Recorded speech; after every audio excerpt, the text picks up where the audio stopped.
네, 반갑습니다 여러분들. 단타수장 전문가입니다. 자, 오늘 이번 영상에서는 여러분들께 전달드릴 내용이 상당히 많습니다. 그래서 여러분들 꼭 집중해서, 상당히 영상이 좀 길 수 있을 것 같긴 한데 꼭 집중해서 끝까지 시청을 해주셨으면 좋겠고요. 정말 돈이 될 만한 정보들을 좀 드리도록 할게요. 결국에 우리는 투자 왜 합니까? 수익을 위해서 해요. 돈을 벌기 위해서 주식 투자를 하는 거죠. 그래서 뭐 단타로 뭘 여기서 사야 되고 저기서 사야 되고 이런 거는 사실 VIP방 오시면 VIP방에서 단타로 여기서 사시고요, 여기 파시고요, 수익 받네요, 축하드립니다 하면 되는 거예요. 근데 그런 거는 기본적으로 여러분들이 그냥 기술적으로 하면 되는 거고, 그거 말고 누구나 우리가 수익을 내기 위해서 해야 되는 기본 베이스는 사실 가치 투자 관점입니다. 그러면 그 가치 투자 관점에서 2020년 3월 달의 시장은 여러분들이 가치 투자건 나발이고 그냥 들고 있으면 다 돈이 되는 시장이었잖아요. 근데 이제 지금부터는 여러분들 그렇게 돈 못 번다. 그래서 그런 부분들 늘 말씀을 드렸고 어디서도 그런 이야기를 다 들어오셨기 때문에 뭐 알고는 계실 거예요. 그러면은 결국에 내가 어느 방향으로 투자를 해야 되느냐, 그리고 지금 상황에서 여러분들이 혹시나 뭐 우량주를 투자하고 계시던, 중대형주들을 투자하고 계시던 이런 분들 사실 지금 좀 성과가 좋지 않으실 수 있는데, 그런 분들이 어려워하는 게 뭐고 고충이 뭔지를 제가 또 알아요. 그럼 그분들을 위해서도 아주 핵심적이고 전략적인 진짜 중요한 내용을 한번 말씀드려볼게요. 저 이번 영상 굉장히 진지합니다. 자, 영상 반드시 끝까지 시청해 주시고요. 1.2배속 할 필요 없습니다. 제 말 자체가 이미 1.2배속이에요. 아시겠죠? 자, 영상 끝까지 시청해 주시고 본격적인 시작에 앞서서 여러분들 구독, 좋아요, 알림 설정부터 한 번씩 꼭 부탁드리겠습니다.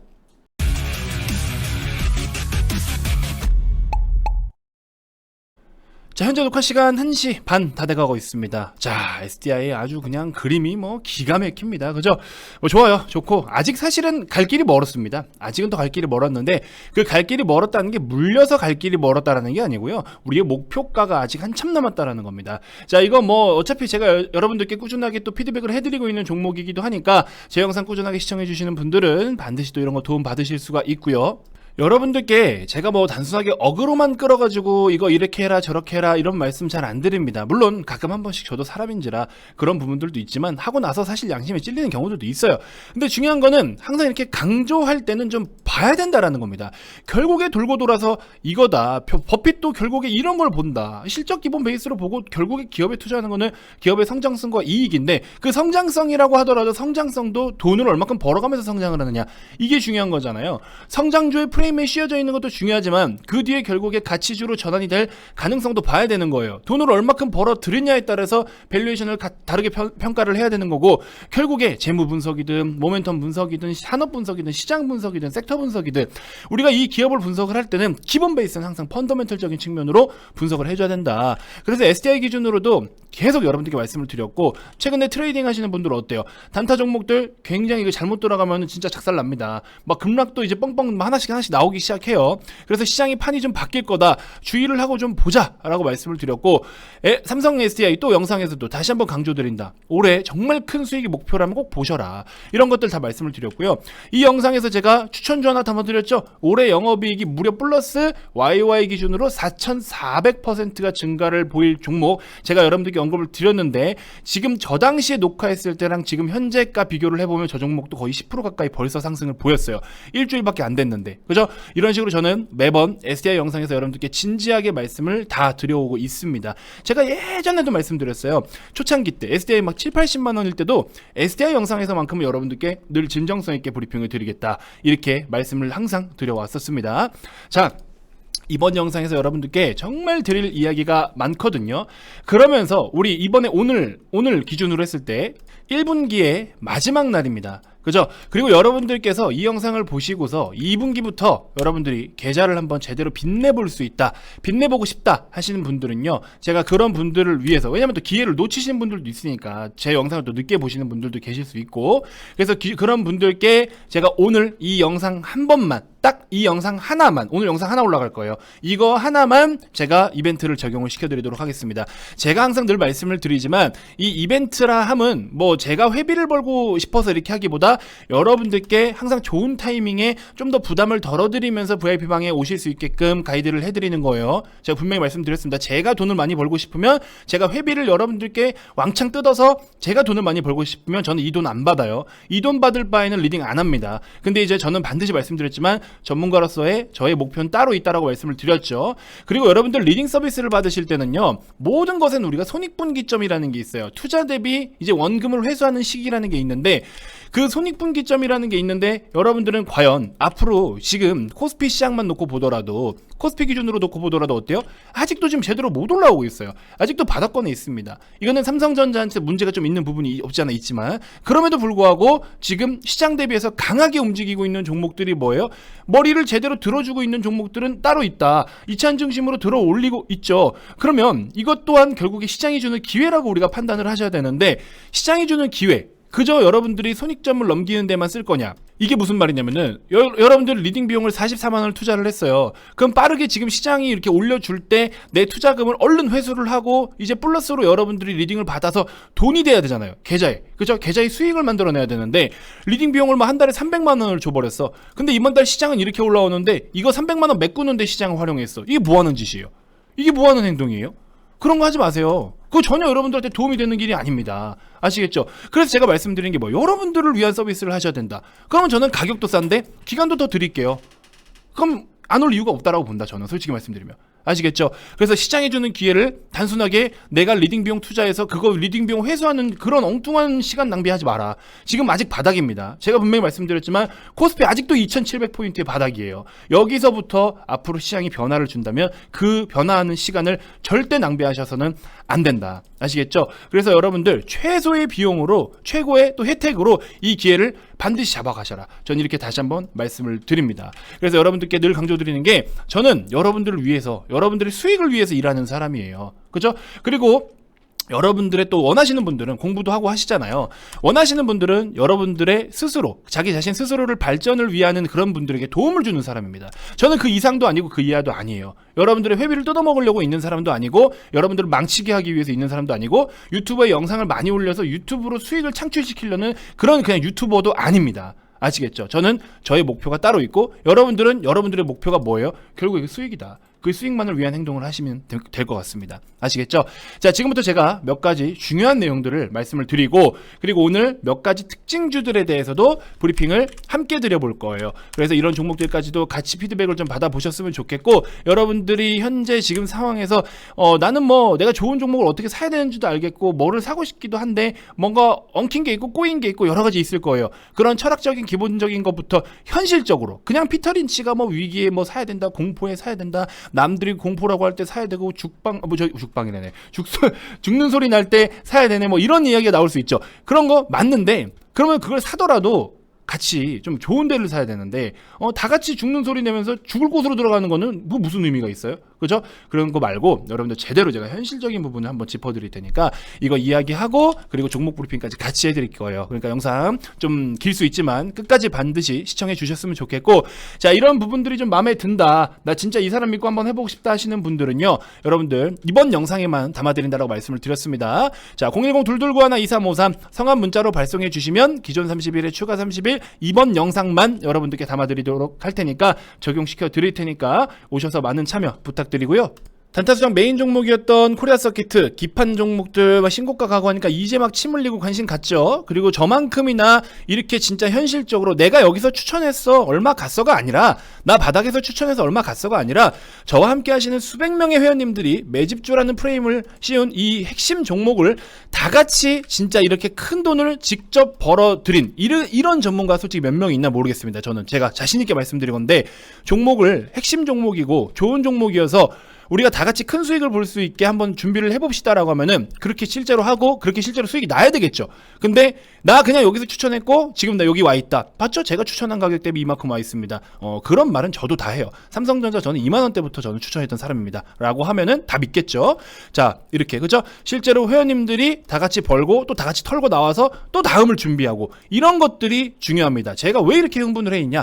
아직 시장이 너무 바닥이에요. 아직 시장이 너무 바닥이고 제 눈엔 지금 벌써 보입니다. 그래서 이미 올라오는 종목들이 너무나 많고요. 이런 것들을 지금 빨리 더 늦기 전에 여러분들이 참여를 하셔야 됩니다. 하루하루가 아까워요. SDI만 오늘 시세만 놓고 보더라도 보세요. 오늘만 지금 5%가 오르는데 이거 지금 빨리 하루라도 빨리 잡아야 되는데 오늘이 5%가 올랐다? 그러면 나중에 여러분들 지금 55만 원 잡은 분들과 59만 원 잡은 분들은요. 나중에 목표가가 뭐 100만 원 갔을 때 수익률 자체가 이것도 꽤 커요. 무시할 수 없는 수익률입니다, 여러분들. 복리 효과라는 게 있기 때문에 우리가 그래서 주식이 쌀 때 하루라도 빨리 사야 된다라는 거예요. 근데 이제 바닥에서 머리를 요이 땅 들기 시작하면 얘는 이제부터 시작이니까 뭐 기다렸다 사거나 이런 것도 사실 없는 거죠. 그러니까는 지금 빨리 제가 서둘러야 된다라는 이야기가 바로 이겁니다. 그래서 우리가 오늘 3월 마지막 날이잖아요. 1분기 마지막 날입니다. 내일이면 또 2분기가 시작해요. 그리고 또 1분기 실적 발표 시즌이 또 옵니다. 그럼 이런 것들, 이런 상황에 맞게 우리가 핵심적으로 좋은 종목들을 어떻게 좀 준비를 해나가야 될까?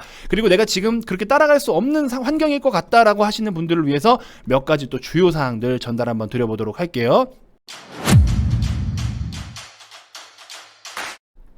자, 일단 여러분들께서 종목을 분석하고 또 종목을 쇼핑하고 하시는 데 있어서 그 전에 먼저 이것들 먼저 좀 마음속에 한번 좀 새겨주셨으면 좋겠습니다. 자, 첫 번째, 너무 멀리서 찾으려고 하지 말고요, 또 너무 깊게 찾으려고 하지 마세요. 나만 아는 주식이라고, 나만 알고 있는 좋은 정보라고 해서 주가는 못 갑니다. 왜냐? 주식의 본질은 뭐예요? 결국에 사고자 하는 사람, 그러니까 어떤 좋은 내용이 있고 뭐 실적이 됐든 뭐가 됐든 주가가 오르기 위해서는 결국에 주가 상승의 본질은 매수세예요. 누군가는 가격을 끌어올리면서 비싸게라도 빨리빨리 사고자 하는 사람들이 몰려들면 몰려들수록 주가는 올라가는 거예요. 그죠?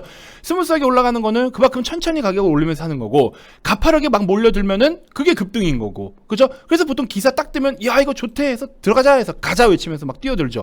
그렇게 해서 매수를 막 비싸게 매수를, 한 푼이라도 비싸게 매수를 하죠.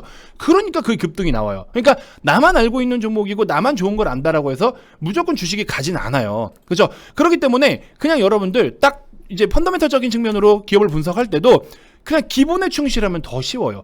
우리가 주식의 가치를 평가할 때 성장성도 있고 모멘텀도 있고 기술력도 있고 뭐 다양한 것들이 있죠. 근데 얘네들이 결국에, 회사는 결국에 뭐예요? 회사라는 거는 결국에 뭔 어떤 액션을 취하든 간에 결국에 돈을 벌어와야 돼요. 그죠? 기업은 돈을 많이 벌어와야 됩니다. 그러니까 이익을 많이 남기는 기업, 매출만 많이 찍어도 안 돼요. 이익을 많이 남기는 기업, 결국 이익이다. 제가 최근에 이 말씀 너무 많이 드렸죠. 그래서 LG 엔솔은 지금 주춤하고 있지만 삼성 SDI는 저렇게 지금 바닥에서부터 어퍼컷을 세게 날리고 있는 이유가 뭐예요? 결국에 밸류고 결국에 이익이다. 밸류를 따지려면 뭐를 중점으로 밸류를 따져요? 이익을 중심으로 밸류를 따져요. 성장주들은 매출 중심으로 해서 PSR이나 이런 지표들을 사용을 하죠. 그렇게 해서 비교를 할 수 있는 그것들도 있어요, 물론.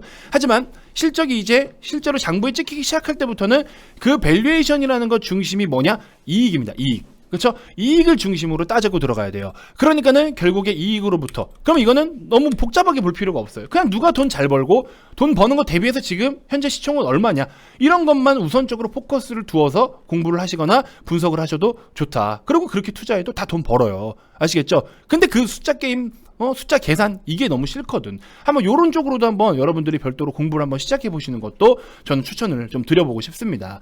자, 두 번째, 아마 대부분의 분들이 그럴 것 같은데 물려있다고 슬퍼하지 마세요. 이런 말이 있죠. 매도를 해야 되는 이유들이 뭐가 있냐, 어떤 분이 뭐 이런 이야기 했어요. 매도를 해야 될 이유는 딱 세 가지가 있다, 뭐 이렇게까지 이야기를 하셨는데 정확히 제가 기억은 잘 안 나지만, 첫 번째는 기업이 망했을 때, 사업에 악재가 떴을 때. 두 번째는 지금 현재 상황보다 더 나은 대안이 있을 때. 세 번째는 사실 제가 잘 기억이 안 나는데, 세 번째 제가 말씀드리고 싶은 건 딱 그거 있을 것 같아요. 주식 고만할 때, 주식 때려칠 때 매도하면 되겠죠. 자, 그래서 그 세 가지 먼저 일단 기억을 좀 해주시면 좋을 것 같고, 아무튼 여러분들, 제가 여러분들께 이번에 말씀을 드리고 싶은 게 뭐냐면, 물려있다고 슬퍼하지 마라. 결국에 더 나은 대안이 있으면 전략적으로 행동을 하는 거예요. 종목을 교체할 때 내가 지금 물려있는 거를 매도를 하고 새로운 종목을 매수한다, 이거를 지금 당장 매도를 했을 때 손실이 너무 크다라고 생각하시는 분들이 계시는데, 물론 잡주를 들고 있을 때는 그거 계속 들고 있어봐야 어차피 마이너스 30%, 40%, 50%, 60%, 70%, 80% 계속 빠질 거예요. 마이너스 100%에 가까울수록 여러분들은 오히려 마음이 더 편안해지실걸요? 마이너스 20에서 한 15에서 마이너스 30까지가 굉장히 본인이 고통스럽고 괴롭거든요. 근데 그 이상 가면 그냥 내버려 둡니다. 그죠? 그러면 거기에 돈을 썩혀야 되고 그 돈은 계속 거기 물려 있어야 돼요. 근데 이것보다 이 종목이 올라오는 게 빠르겠냐, 종목을 교체했을 때 다른 종목이 올라오는 게 빠르겠냐, 이걸 한번 생각해 보시라고요. 여러분들 A라는 종목을 마이너스 20%에 들고 있어요. 근데 이 종목이 마이너스 20%인 단가에서, 자, 예를 들어서 내가 10,000원에 샀다. 내 매수가가 10,000원인데 마이너스 20%면 얼마예요? 현재가 80,000원이에요. 근데 80,000원에서 빠지는 거는 20%가 빠졌지만, 일단 여기서부터 80,000원에서 100,000원까지 올라면요, 플러스 25%가 돼야 됩니다. 5%가 더 올라야 돼요, 사실. 산술적으로는, 계산적으로는 5%가 더 올라야 됩니다. 그러면 이게 20%니까 망정이지. 그 이상이라고 해봐요. 예를 들어 반토막이라고 쳐볼게요. 마이너스 50%야. 그러면은 나는 10,000원에 샀는데 나는 10,000원에 샀는데 현재 주가가 50,000원이야. 그러면 계좌 수익률 얼마예요? 마이너스 50%죠. 근데 이 종목이 지금 50,000원짜리가 5,000원짜리가 죄송합니다. 5,000원. 5,000원짜리가 10,000원까지 올라면 어떻게 올라야 되죠? 2배가 올라야 됩니다. 2배가. 그죠? 100%가 올라야 돼요. 100%. 그러니까 이게 지금 이 종목이 여기서 100% 오르는 게 빠르겠느냐? 다른 종목이 100% 오르는 게 빠르겠느냐? 더 나은 대안이 있느냐? 이걸 고민을 해보라는 겁니다. 무슨 말인지 아시겠죠? 삼성 SDI만 하더라도 제가 최근에 여러분들께 말씀드린 거 목표가 얼마 잡았죠? 1차 88만 원, 2차 90만 원 잡았어요. 근데 최근에 지금 바닥에서 벌써 올라오기 시작을 했고 이미 뭐 두 자릿수 이상 수익을 보고 계신 분들도 계실 텐데 지금 59만 원 기준으로 100만 원이라고 계산을 해볼게요. 59만 원. 지금부터도 70%의 업사이드가 열려 있습니다. 그럼 이런 좋은 종목들 지금 오르기 시작했고 오르고 있고 그럼 여기서부터 70%를 챙겨가는 게 빠르겠습니까? 제약바이오 이상한 엉뚱한 잡주 들고 있어서 저 밑바닥에 골파고 계속 내려가는 거 임상 성공 언제 할지도 모르는 종목을 그냥 세워라 내워라 60% 70% 80% 들고 가는 게 맞겠습니까? 뭐가 맞겠습니까? 한번 현명하게 생각을 해보시라고요. 아시겠죠? 그 순간 내가 지금 일별 실현손익에 파란불을 찍기 싫어가지고 종목별 실현손익 그러니까 매도를 하면은 거기에 손절 금액이 찍히는 거잖아요. 종목별 실현손익 이걸 더 아프다라고 생각하시거든요. 이게 아니라 지금 현재 평가 금액이 현재 평가액도 빠져 있으면은 그냥 평가액이라는 항목에서 실현손익률로 그냥 넘어가는 것 뿐이에요. 어차피 마이너스입니다, 여러분들. 내 계좌에 이게 마이너스 몇 프로가 찍혀 있으면 그냥 어차피 이미 마이너스인 거예요. 그러니까 얘를 이 마이너스를 빨리 올려야 될 거 아니냐고. 그럼 뭘로 올리실 거냐고요.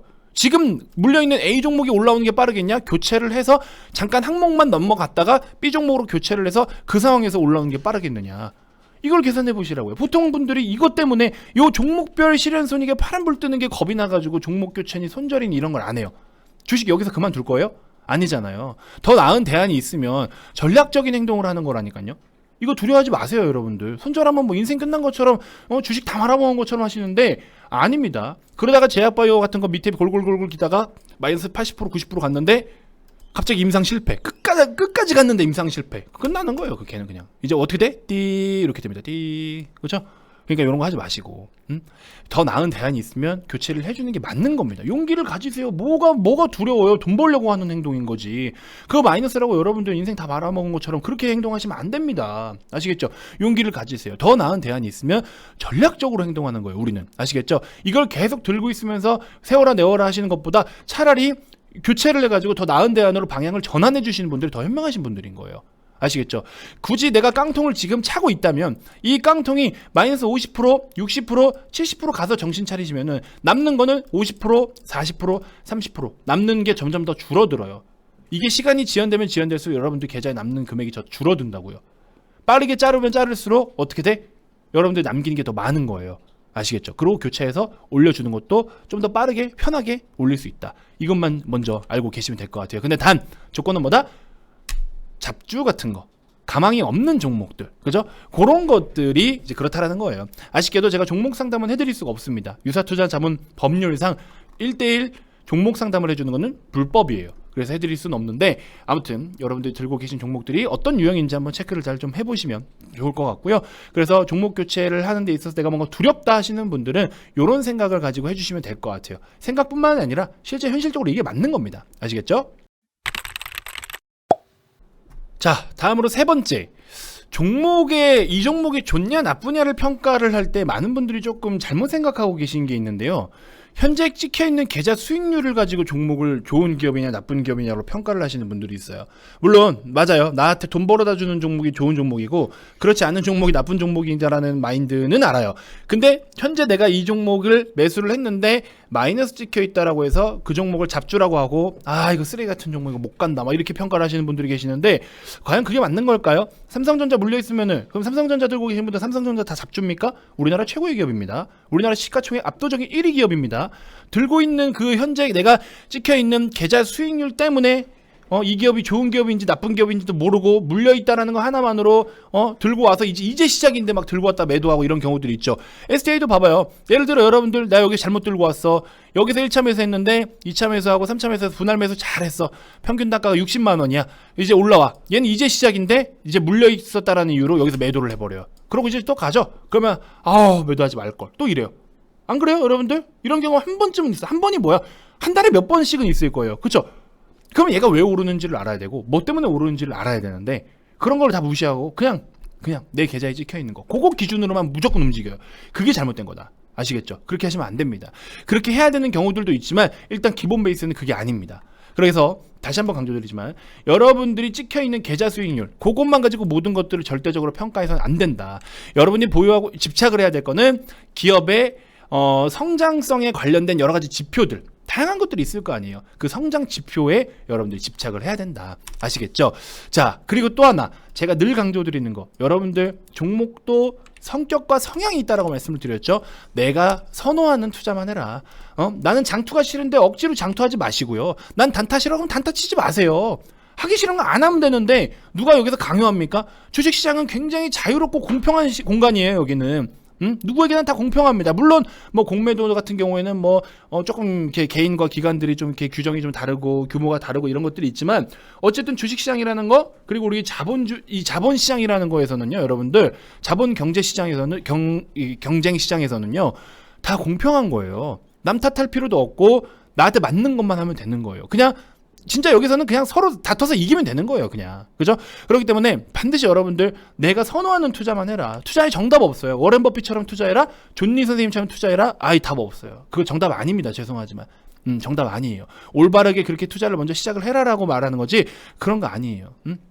워렌 버핏 최근에 저기 뭡니까? 옥시덴탈 그런 거 물론 가치를 보고 샀겠지만 누가 보면은 지금 워렌 버핏 테마 매매한 줄 알아요. 그거 옥시덴탈 그렇게 들어가가지고 외국인들 JP모건에서 물론 검은머리 외국인이겠지만 안랩 지분을 막 10% 이상 보유해가지고 뻥 뛰고서 뻥 팔아먹고 철수형 막 그 지분 보유 가치 엄청 막 부풀리고 이랬잖아요. 물론 조작이라는 건 아니지만. 그래서 결국에 투자라는 건 정답이 없어요. 진짜 주식 투자에서 정답은 뭐냐면 그냥 수익입니다. 투자의 수익은, 그러니까 주식 투자에 있어서 정답은 수익 그 하나입니다. 하나. 요거 하나예요. 수익 보면 그냥 장땡입니다. 맞죠? 아니 뭐 단타 쳐서 부자가 되든 뭐 가치 투자로 부자가 되든 단타를 엄청 부정하는 분들도 상대적으로 많거든요. 제가 뭐 다른 프로그램 보니까 단타 치면 절대 돈 못 번다 막 이러는데 어떤 그 실전 투자 대회에서 수상까지 받았던 젊은 친구가 하나 있는데 그 친구가 거기서 막 단기간에 막 수익률 100%대 이상 올리고 하니까 또 부러워해요. 아니 그거 하면 안 된다니까 왜 부러워해 그러면? 웃긴 거야. 그러니까 결국에 주식 투자에서는 정답 없고요. 누가 답이고 이런 거 없습니다. 저도 제가 정답이 아니에요. 그냥 결국에 돈 잘 벌면 장땡입니다. 그럼 돈이 되는 행동을 하라는 거예요. 아시겠죠? 그래서 여러분들께 또 강조를 드리면 뭐다? 마지막으로 5번째. 결국 투자는 수익을 위해서 하는 거예요. 여러분들 돈 벌려고 투자하는 겁니다. 그러니까 여러분들이 잘할 수 있는 거 하고요. 계좌에 찍혀있는 걸로 집착하지 마시고요. 물렸다고 슬퍼할 필요 없고요. 더 나은 대안이 있으면 전략적으로 행동하시면 되고요. 그리고 너무 깊게 보려고 하지 말고 너무 멀리 보려고 하지 마라. 지금 보이는 대로 하시면 됩니다. 기본에 충실해서. 아시겠죠? 그럴 때는 수익이 더 쉽다.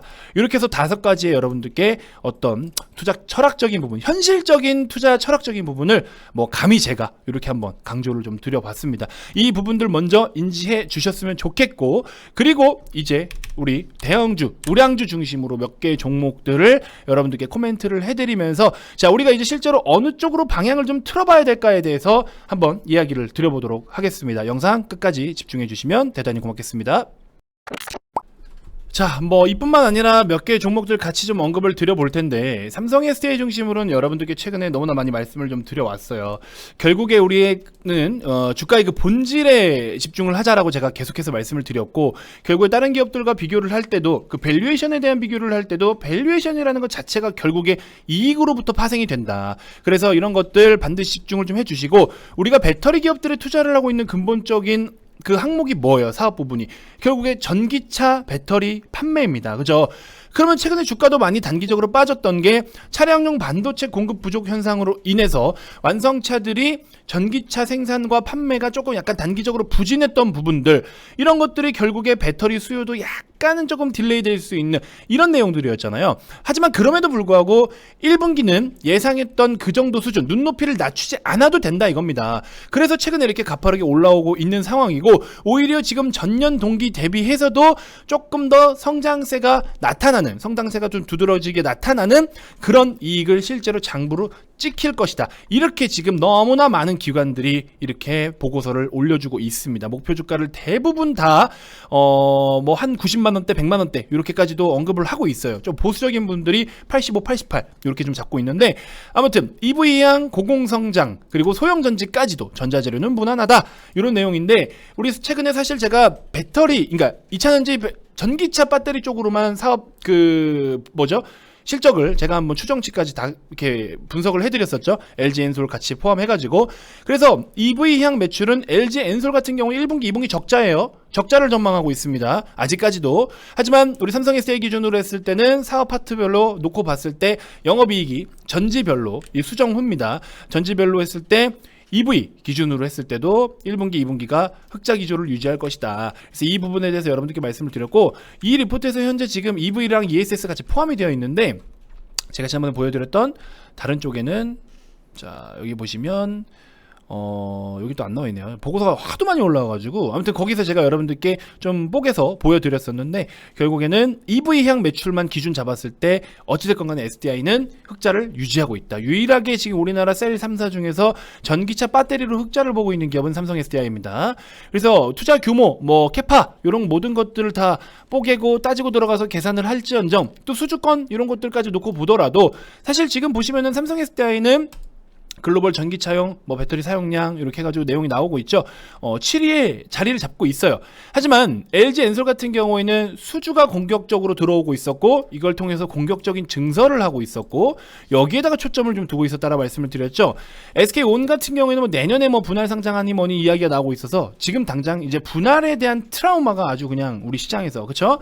이런 것들은 추후에 또 어떤 관련된 이런 법이라든지 이런 것들이 좀 개정이 되면은 그때 또 다시 봐도 늦지 않고요. 그래서 SDI 기준으로 했을 때는 저가 수주를 안 받습니다. 저가 수준 아예 안 받는다라고 얘기를 했고요. 그래서 돈이 될 만한 행동들만 하고, 배터리 기술도 아직 지금 현재 기준으로 했을 때 LFP라든지 삼원계라든지 이쪽은 아직까지 완벽한 기술력이라고 인정을 하고 있진 않아요, 사실은. 그죠?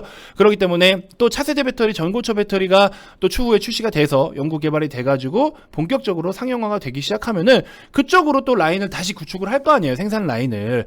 그랬을 때 비용을 이중적으로 지불할 일이 거의 없잖아요, 또. 그래서 지금 당장은 어차피 커가는 중이다. 2차 전지 쪽이 아직까지는 커가는 중이잖아요. 그죠? 그래서 성장주의 프리미엄이 씌워져 있다. 적당한 프리미엄을 받아가면서 성장주의 프리미엄이 씌워져 있는 그런 부분들이 대부분 좀 많은데, 지금 어찌됐건 간에 전기차 시장 침투율 자체가 글로벌 기준으로 7%대밖에 안 돼요. 이게 추후에 한 15에서 20%대까지 올라온다라고 하면은 그때서부터는 대부분 다 자리를 잡고 있고, 주가는 항상 선반영이잖아요. 진짜 핵심적인 기술을 갖고 핵심적으로 돈을 잘 벌어들이고 있는 기업들은 이미 그때 되면 주가는 많이 올라 있고, 걔네들은 그러면 이제 거기서 꾸준하게 가치주로 자리를 잡아서 주주들에게 배당을 지급을 하고, 이제 이런 유형으로 성격이 바뀐단 말이에요. 지금은 성장주의 프레임이 씌워져 있을 때는 얘는 이만큼 커갈 거야, 또 이쪽 시장이 앞으로 이렇게 클 거야 라는 기대감으로 주가는 진짜 잘 갑니다. 이럴 때 우리가 사야 되는 거거든요, 사실은.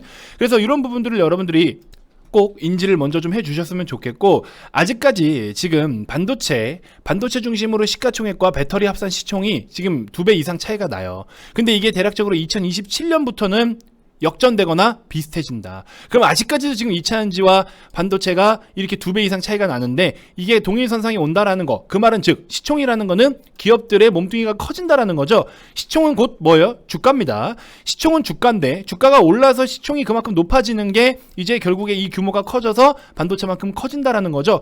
앞으로는요, 여러분들 2027년이나 요때쯤 중심으로 해가지고 전체 반도체 시장과 2차전지 시장이요 역전을 합니다. 2차전지 산업이 시장이 더 커진다라는 소리예요. 그렇게 전망을 하고 있어요. 그래서 당연한 거잖아요, 사실. 여러분도 잘 알고 계시다시피.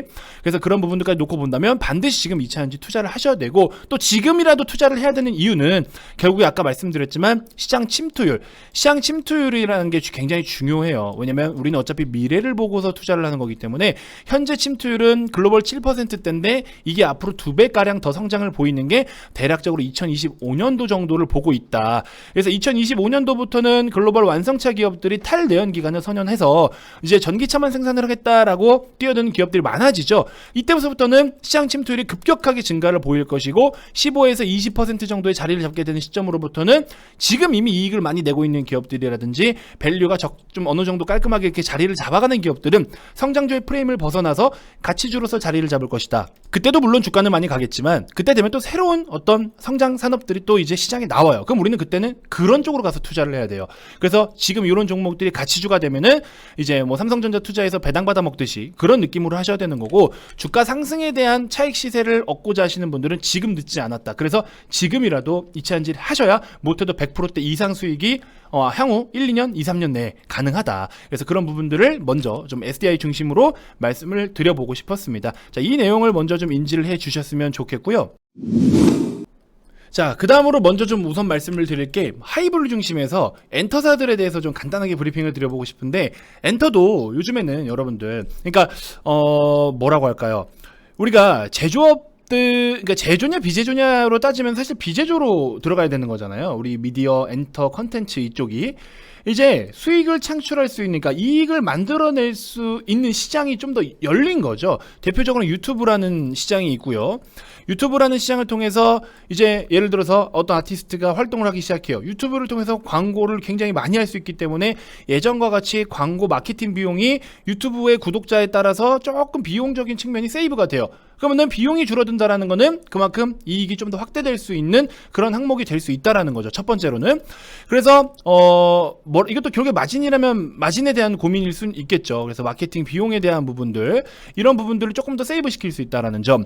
그다음에 두 번째로는 수익이 이제 줄줄이 일어나요. 아티스트가 보통 활동을 하고 있으면 지금 활동하는 거에 따라서 수익이 비례했었어요. 지금 뭐 방송 출연했다? 그럼 거기에 따른 돈. 지금 뭐 음반 활동했다? 그럼 거기에 따른 돈. 콘서트 행사했다? 그럼 거기에 따른 돈. 하지만 지금 뭐가 있어요? 유튜브에 영상을 올려놓으면 언제든지 또 뒷북 쳐서 이게 막 갑자기 또 막 이렇게 뭔가 뭐라 합니까? 그거 브레이브걸스 막 이런 그 걸그룹들 있잖아요. 역주행한다라고 하잖아요. 이런 거 용어가 생각이 안 나면 자꾸 제가 나이가 먹어가는 것 같은데, 아무튼 그래서 역주행이라는 게 또 있습니다. 이게 결국에는 이 유튜브에서 이렇게 영상이 올라가면은 또 몇 년 뒤에 이런 것들이 막 핫해져서 갑자기 역주행해서 새로운 아티스트들이나 혹은 무명 아티스트들이 갑자기 또 막 떼돈을 벌기 시작하고 회사가 커지고 뭐 이런 경우들이 있다.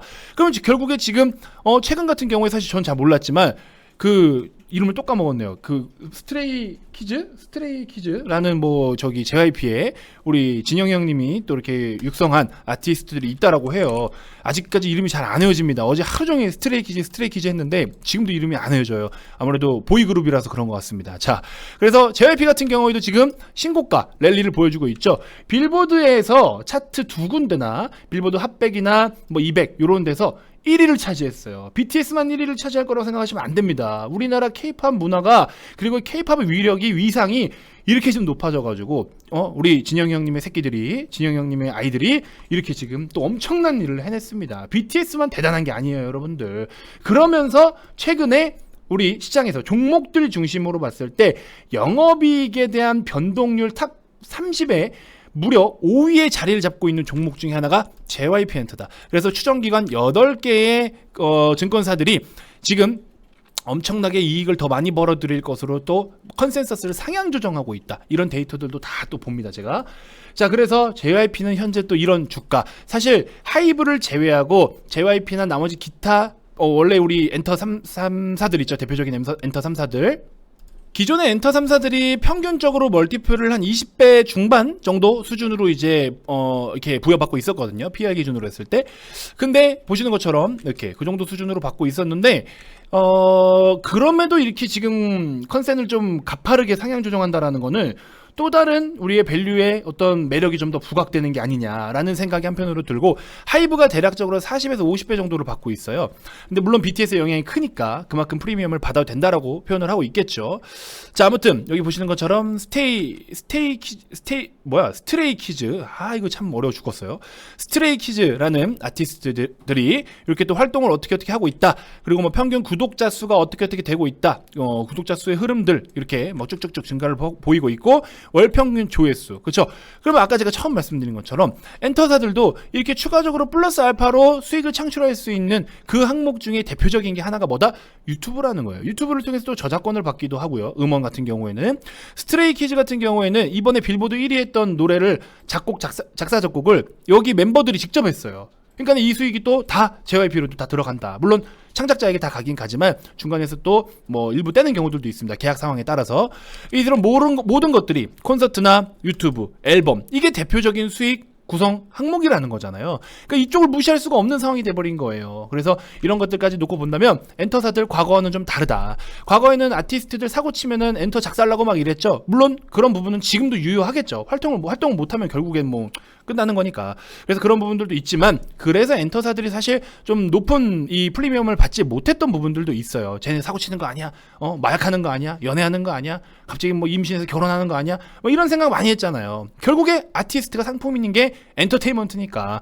근데 어쨌든 그런 것 때문에 사실은 높은 프리미엄을 받지 못했었는데 어쨌든 지금 중요한 건 뭐다? 난리가 났다. 돈 잘 벌고 있고요. 우리나라 지금 엔터 진짜 기가 막힙니다. 이 K-팝이라는 문화 자체가 엄청납니다, 진짜. 그래서 나중에 한번 또 제가 하이브를 중심으로 해서 뜯어 드릴 텐데 하이브에 대한 모멘텀은 여러분들께 그동안 좀 많이 말씀을 드려왔어요. 위버스 2.0 중심으로 해서도 우리가 상당히 좀 어느 정도 좋게 봐야 될 내용들이 좀 많이 있다라는 것들을 말씀을 좀 드려왔었고, 그래서 엔터사들도 반드시 우리가 좀 집중을 해야 된다. 특히나 올해부터 당장이라도 지금부터라도 집중을 반드시 좀 해야 된다라는 점 다시 한번 강조를 좀 드리고 싶고요. 자, 그리고 카카오뱅크 기준으로 했을 때 카카오 게임즈는 사실 뭐 간단하게 뭐 말씀을 드리면 최근에 여러분들께도 계속 이야기를 드렸지만 결국에 돈을 잘 벌어왔고 앞으로도 잘 벌 것으로 전망을 하고 있고 이미 지금 엄청나게 대박 흥행을 하고 있는 작품 자체가 너무나 잘 되고 있으면서 대만 쪽에 또 출시를 앞두고 있고, 그리고 게임 시장이 우리 1세대에서 3세대까지 변화를 준다라고 말씀을 드렸죠.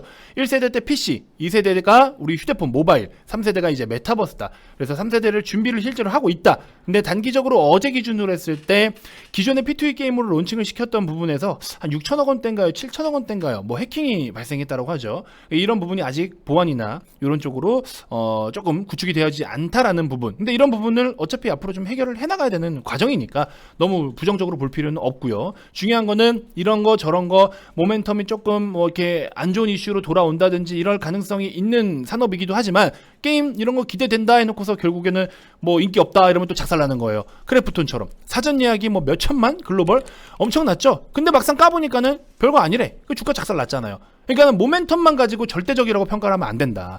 제약바이오도 그랬듯이 임상 3상 결과 발표를 한대. 근데 누가 보면 임상 3상 벌써 성공한 줄 알겠어요. 발표는 좋게 발표할 수도 있고 성공이냐 실패냐를 이 결과를 얘기하겠다라는 건데 임상 3상 발표를 앞두고 있다 이러니까는 뭐 다 누가 보면 성공한 것처럼 주가를 끌어올리는데 굉장히 엉뚱하게 올리죠.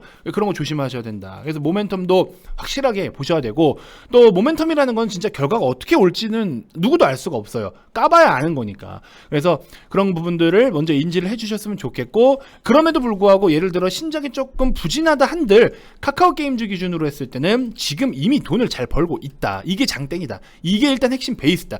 최악으로 갈 때 이게 밸류에이션이라는 게 결국에 적정 주가라는 게 그 기준점이 이제 있다라는 거죠. 카카오 게임즈 같은 경우에 적정 밸류라는 게 있다. 그리고 나서 플러스 알파로 새로운 신작 모멘텀, 앞으로 어떻게 돈을 벌어 드릴 것인가, 이런 것들을 추가적으로 반영시켜야 되는 것이다. 그래서 카카오 게임즈는 여전히 긍정적으로 보고 있다라는 점 인지해 주셨으면 좋겠고, 그다음 카카오뱅크 제가 여전히 좋게 말씀을 드렸죠. 지난번에 목표 주가와 눈높이를 오히려 마이너스로 봐야 된다라고 이야기했던 증권사가 있었어요. 물론 그 의견이 사실 무조건 아니다라고 이야기는 할 수 없었지만, 근데 그게 주가가 그렇게 크게 반영이 안 됐죠.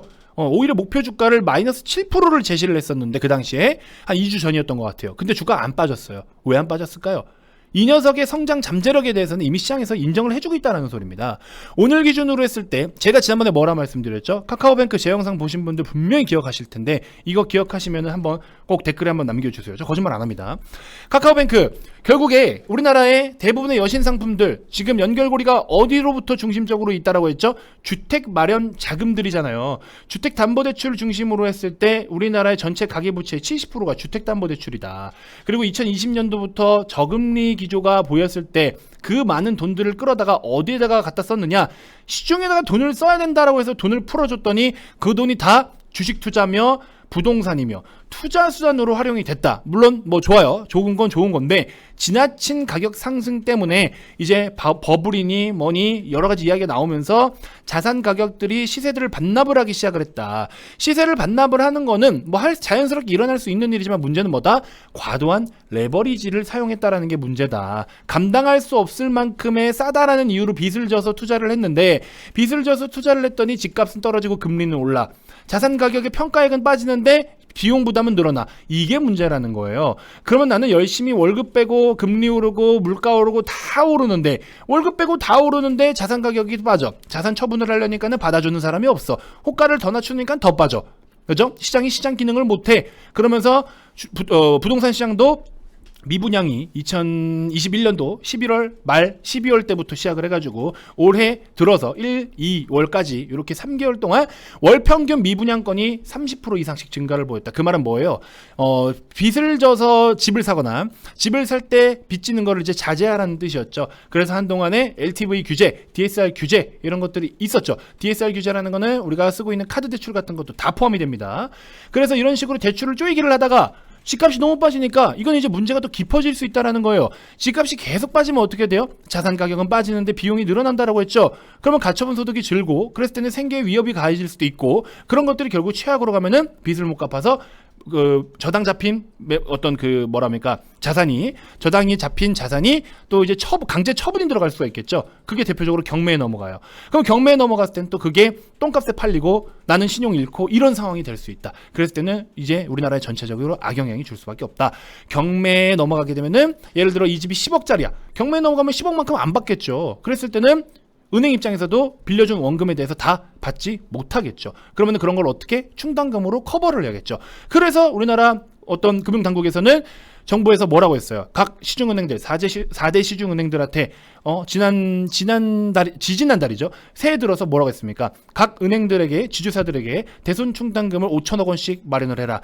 대손 충당금을 5천억씩 마련을 해라라는 것 자체가 부실채권 위험이 있기 때문에 니네 까먹을 수 있는 돈이 있으니까 나중에 가서 이 돈 까먹었어요 하고 재무제표에 장부에 찍지 말고 미리 혹시 까먹을 수 있는 돈이 있을 수 있으니 미리 따로 비상금을 빼놔라 이 소리입니다. 아시겠죠? 그래서 그런 상황들이 발생을 했었고 제가 왜 자꾸 그래서 카카오뱅크를 좋게 봤느냐 예시를 한번 들어드릴게요. 예시를 잘 보세요. 예를 들어 여러분들이 부동산 말고 주식을 투자하는 입장이라고 생각을 해볼게요. 나는 A라는 주식을 살 거야. 자, A라는 주식을 사려고 하는데 어떤 사람은요. 자, 두 명이 있어요. 1번 인물이 있고요. 1번 사람이 있고 2번 투자자가 있어요. 1번 투자자, 2번 투자자인데 1번 투자자는 금리가 저금리일 때 대출을 받았어요. 근데 주가가 좀 위에 있을 때 샀어. 주식을. 여기서 샀어요. 근데 저금리긴 한데 주식을 여기서 샀어. 근데 앞으로 금리는 올라가죠. 자산 가격이 좀 상승이 조금 더딜 것 같아. 그러면 이 사람은 비용 지불은 늘어나고 자산 가격이 안 오르면 어떻게 돼요? 오히려 이 돈을 빨리 갚으려고 하거나 아니면 중간에 또 못 갚는 상황이 생길 수가 있겠죠. 그러면 여기다가 대출을 해준 A 기관이 있고요. 그 다음에 오히려 지금 저금리 때는 이제 매매를 못하고 있다가 대출을 안 받고 있다가 기다렸어요. 계속 기다리고 있는데 이렇게 해서 여기 1번 같은 투자자들이 이제 손절하고 나오는 거를 저가 매수해 주가가 쭉 빠졌어요. 여기서 이제 살려고 시도를 하고 있어. 2번 투자자는요 이제 여기서 대출을 받아서 살려고 해. 물론 금리는 오르고 있어요. 금리라는 거는 지금 비용 부담은 늘어나고 있지만 금리가 오른 만큼 주가도 오를 폭이 더 높기 때문에 수익이 좀 더 커질 수가 있겠죠. 그럼 이 사람은 대출을 상환할 이유도 사실은 없고요. 그리고 지금 당장 이자를 못 낼 이유도 없습니다. 그죠? 그러면 여기다가 대출을 해주려고 하는 B 기관, A 금융사가 좋겠습니까? B 금융사가 좋겠습니까? 지금 현재 시점에서 이거예요. 제가 주식으로 예시를 들었지만 지금 딱 이 상황입니다. 그러면 이 A라는 거는 뭐냐? 기존의 4대 금융지주사들이에요. KB하나, 우리신한. 얘네들은 지금 이미 저금리로 과거에 돈을 많이 풀었고 자산 가격은 많이 올라갔어요. 이렇게 해서 이익을 본 사람들도 있지만 끝물을 탄 수요들도 많아요. 끝물을 탔던 것들은 그러면 다 부실채권으로 터져나올 가능성도 높고 원금을 회수할 수 있는 가능성이 좀 줄어든다. 그렇죠? 원금 회수에 조금 악영향을 미칠 수 있다라는 기본적인 이론을 깔고 갑니다. 근데 반대로 지금 얘 같은 경우는 뭐다? 대표적으로 우리나라 인터넷 은행들 카카오뱅크, 토스뱅크, K뱅크 이 친구들이에요. 얘네들은 원래 약간의 중금리로 대출을 시중에 풀기 위해서 설립이 된 그런 회사이기도 합니다. 그래서 완벽한 1금융이라고 보기는 어렵지만 시장에서는 1금융권으로 포함을 시키고는 있는데 완전 메이저 1금융이라고는 사실 평가 안 하죠. 금리가 사실 막 중신용자들 대출 원래는 이런 게 메인이니까. 그래서 결국에 이 친구들 같은 경우에는 지금 어찌됐건 부실 채권의 위험 가능성은 사실상 좀 적죠. 왜? 이제부터 새롭게 들어오는 대출 금리는 높지만 이제 새롭게 올라갈 수 있는 선상에서 투자하고자 하는 혹은 이쪽에다 배팅을 하고자 하는 이런 채무들이 이제 쌓이기 시작한다. 결국에 집을 살려고 하는 사람들도 지금 집을 이제 집값 떨어졌을 때 살려고 하는 사람이 안전하겠습니까? 위에서 집값 빠지기 전에 매수했던 사람들이 안전하겠습니까? 지금 이쪽을 주목을 해야 된다. 그래서 제가 자꾸 카카오뱅크, 토스뱅크, K뱅크 중심으로 말씀을 드린 게 이런 내용이에요. 그래서 카카오뱅크가 오늘 보시면요, 전세 순증, 전세 대출과 시장 점유율이 계속 지금 높아지고 있다. 집값이 뻥 뛰었을 때 한참 고점 찍었을 때 높은 것도 물론 있고 그때 당시에 얘네들도 대출을 같이 풀어서 증가를 보인 것도 물론 있습니다만 이런 부분들도 있고 최근에 대출 규제 때문에 작년 하반기엔 조금 부진했던 부분들도 있긴 있지만 일단 기본적으로 전세자금 대출 기준으로 했을 때 최저금리, 여러분들 기존의 4대 금융사들 가서 대출 가서 받아보신 분들 아시겠지만 최저금리 받기 사실 힘들죠. 최저금리 받으실 거면 또 내가 아무리 신용이 좋아도 최저금리까지 가려면은 우대금리까지 적용을 또 시켜야 되죠. 그러니까 기준금리, 그 다음에 가상금리, 우대금리 이렇게 해서 여러분들이 최종적으로 지불해야 되는 금리잖아요. 그러면은 그 우대금리 속에서는 뭐 저기 뭡니까 급여 이체를 저희 통장으로 해주셔야 되고요. 신용카드 한 달에 얼마씩 사용을 해주셔야 되고요. 뭐 해야 되고요. 뭐 해야 되고 싹 다 갖다 다 붙여요. 막 그렇게 묶어서 다 팔아버려. 그래야 최저금리를 준대요. 그렇죠? 이렇게 하는 경우들이 있잖아요. 근데 사실 인터넷 은행들은 상대적으로 좀 덜 합니다. 이런 부분 그렇게까지 많지는 않아요.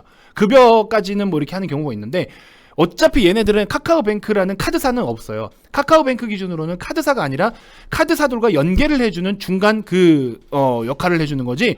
KB다. 그러면 KB는 KB 국민 카드가 있잖아요. 신한 카드가 있다고. 카카오뱅크는 카카오 신용카드사가 없습니다. 다 중간다리 역할을 해주고 그 중간 수수료를 먹고 살기 때문에 이걸 해주면서 얘네가 직접적으로 금리를 싸게 줘야 될 이유가 없어요. 이걸로 우대금리를 적용을 시켜줘야 될 이유가 없다.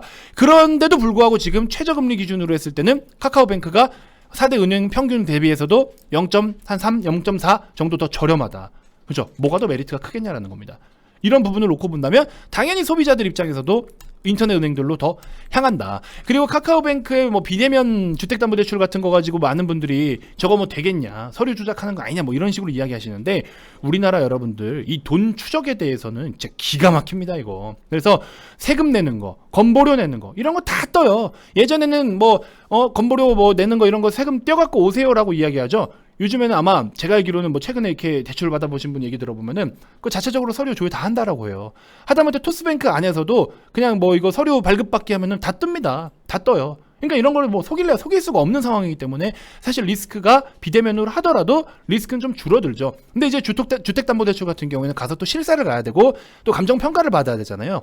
이런 부분들은 사실 원래 뭐 늘 하는 거고. 근데 감정평가는 은행에서 지시를 내리고 은행에서 오더를 줘서 평가사들이 가서 평가를 하는 거지 소비자가 거기 같이 손잡고 가서 평가하는 건 아니잖아요. 그러니까는 사실 소비자와 금융기관 간의 이 비대면 대출은 충분히 얼마든지 현실적으로 가능하다라는 거고 이미 주택담보대출 베타를 시행을 했었고 그러니까 이건 제가 봤을 때 그렇게 크게 문제가 되지는 않을 것 같아요.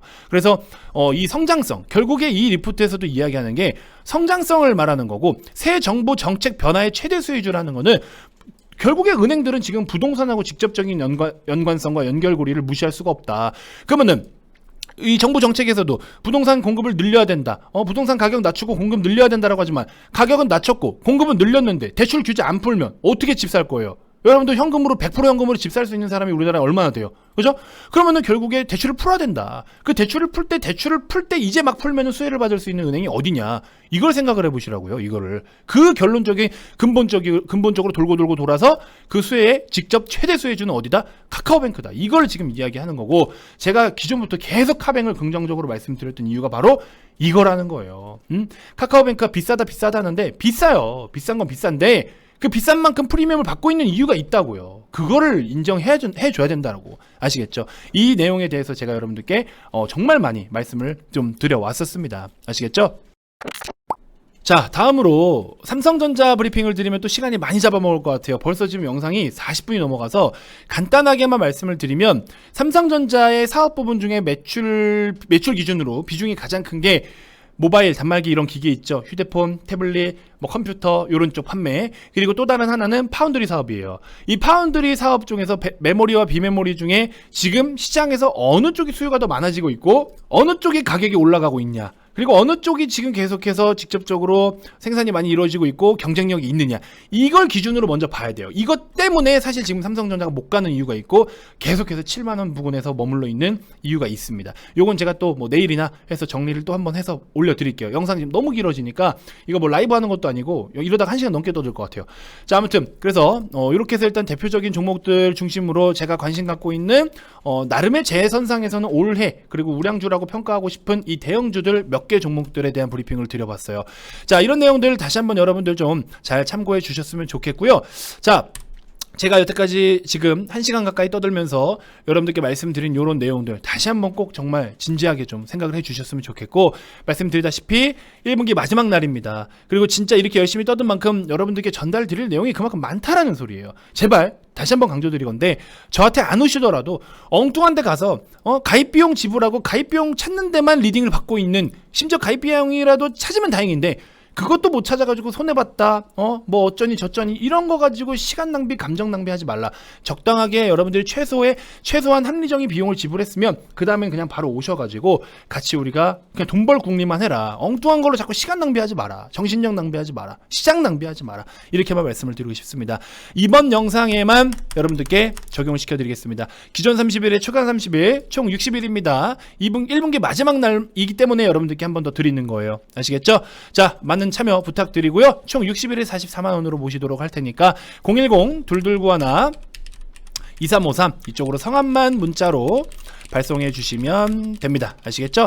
자, 긴 영상 시청하시느라 너무 고생 많으셨고 이번 영상 나름 좀 진지하게 떠들어댔는데 여러분들께 조금이나마 좀 도움이 되셨으면 하는 바람입니다. 자, 내일 또 여러분들께 더 좋은 정보로 인사드리도록 하겠습니다. 지금까지 단타수영 전문가였습니다. 고맙습니다.